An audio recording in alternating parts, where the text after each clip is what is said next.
எனக்கு மிகவும் பிரியமான என் அன்பு சகோதர சகோதரிகளை இந்த காலை உங்களை பார்த்து கர்த்தருடைய வார்த்தை சொல்லி உங்களை உற்சாகப்படுத்துவதில் அதிக மகிழ்ச்சி அடைகிறேன். மனுஷ சத்தம் ஒரு நாள் உங்களை ஆறுதல் படுத்தாது, தேர்தல் படுத்தாது, வாழ வைக்காது.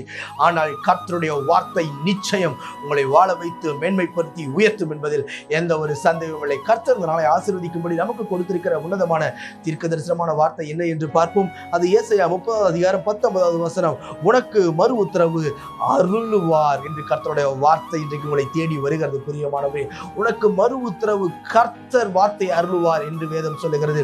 அவர் நீ என்ன காரியத்தை குறித்து நீங்களுக்கு வேணும், எனக்கு இது குறிப்பிட்ட காரியத்திற்கு பதில் வேண்டும், எனக்கு கர்த்தர் இன்னும் பதில் பேசாம இருக்கிறாரு, இன்னும் எனக்கு கர்த்தருடைய வார்த்தை வரவில்லை, கர்த்தருடைய வார்த்தைக்குள் என்னை உற்சாகப்படுத்தவில்லை, கர்த்தருடைய தீர்க்க தரிசனமான வார்த்தை எனக்கு தரவில்லை என்று சொல்லி நீங்கள் ஒருவேளை யோசித்துக் கொண்டிருக்கலாம். எத்தனையோ மறு உத்தரவுக்காய் காத்திருக்கிறோம். பெரிய நபர்களின் மறு உத்தரவுக்காய் நீங்கள் காத்து கொண்டிருக்கலாம். எத்தனையோ பெரிய பெரிய ஆட்களுடைய மறு உத்தரவுக்காய் நீங்கள் காத்திருக்கலாம். இன்னும் எனக்கு ரிப்ளை வரல பிரதர், இந்த வேலைக்கு நான் போஸ்ட் போட்டேன், இதுக்காக நான் பண்ணேன், எனக்கு இன்னும் ரிப்ளை வரல, எனக்கு சரியான வேலை இல்லை, எனக்கு சரியான ஒரு பிளெஸிங் இல்லை.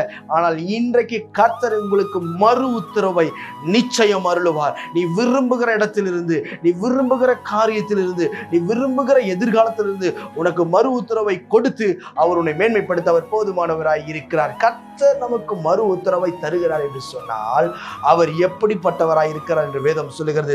சங்கீதம் 65:2 சொல்லுகிறது, ஜெபத்தை கேட்கிறவரே மாம்சமான யாவரும் இடத்தில் வருவார்கள். அவர் ஏன் மறு உத்தரவு கொடுக்கிறாராம்? அவர் நம்முடைய ஜெபத்தை கேட்கிற தெய்வம், உன்னுடைய கண்ணீரை கேட்கிற தெய்வம், உன் புலம்பலை கேட்கிற தெய்வம், உன்னுடைய எல்லா ஏக்கத்தையும் பெருமூச்சையும் அவர் கேட்கிறவராய் இருக்கிறார். ஒரு நாளும் உங்களை கைவிடாதிருப்பார்.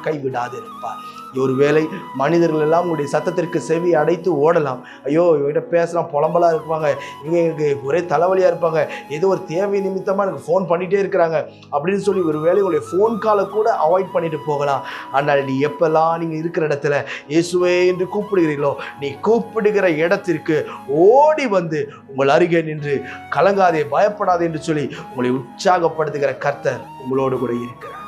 அலைந்து திரும்புகிறேன், பயப்படாதீர்கள், சந்தோஷமாயிருங்க. கர்த்தர் உங்களை ஊன்ற கட்டுவாராக. நான் உங்களுக்கு ஜெபிக்கிறேன். பரலோக பிதாவே, இந்த வார்த்தையெல்லாம் கேட்கிற நண்பு சகோதர சகோதரி ஒவ்வொரு கர்த்தர் ஒப்புக் கொடுக்கிறேன், ஜெபிக்கிறேன். கிருபை சுதந்திரிக்கட்டும். உன்னதமான தேவனுடைய பிள்ளைகளை அலங்கரிக்கட்டும். கிருபை சூழ்ந்திருக்கட்டும். ஆண்டவரே, ஒவ்வொருடைய கண்ணீருக்கு மறு உத்தரவை கர்த்தர் இப்பொழுது அருள பண்ணுவீராக. காத்திருப்புக்கு மறு உத்தரவை கொடுப்பீராக. நல்ல வாழ்க்கை அமைத்து கொடுப்பீராக. நல்ல வேலையை அமைத்து கொடுப்பீராக. பிள்ளைகள் விரும்புகிற காரியத்தை கொடுத்து ஆசீர்வாதத்தை மேன்மைப்படுத்துமா. கிருபை சூழ்ந்திருக்கட்டும். இயேசுவின் நாமத்தில் ஜெபிக்கிறேன், ஜீவனுள்ள பிதாவே. ஆமென். God bless.